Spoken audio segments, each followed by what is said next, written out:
Сојузот на синдикати донесе одлука за генерален штрајк во јавниот сектор доколку не им се исполнат барањата до 21 јуни.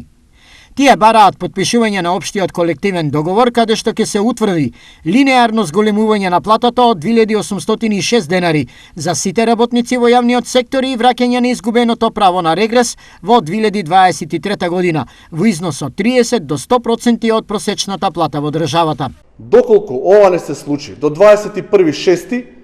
до 22.6. јуни, Сојузот на синдикати на Македонија, онамо каде што е синдикално организиран, ќе ги повика сите работници, како членови и сите останати незадоволни работници, да ги прекинат нивните работни процеси на своите работни места и да изразат на големо незадоволство или, како што велиме ние, да направиме еден генерален штрајк. Од синдикатот потенцираа дека донесувањето на минималната плата била само основа за линеарно зголемување на сите останати плати во државата. Таа минимална плата ни ги отвори вратите, тоа е согласно Законот за минимални плати, вели порастот на минималната плата ги се усогласуваат и сите останати плати. Доколку не беше таа минимална плата, како ќе се зголеме останатите плати?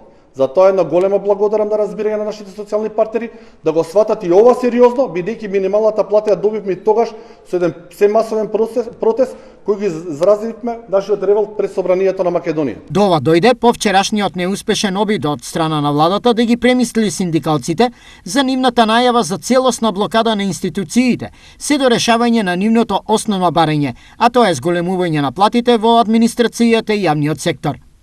Синдикатот и владата со недели преговараа за зголемување на платите во јавниот сектор.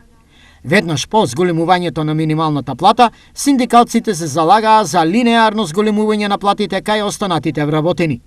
Пред ребалансот на буџетот, тие добија уверување дека ќе има по 2800 денари зголемување на платите, но велат во предлог ребалансот таква ставка нема.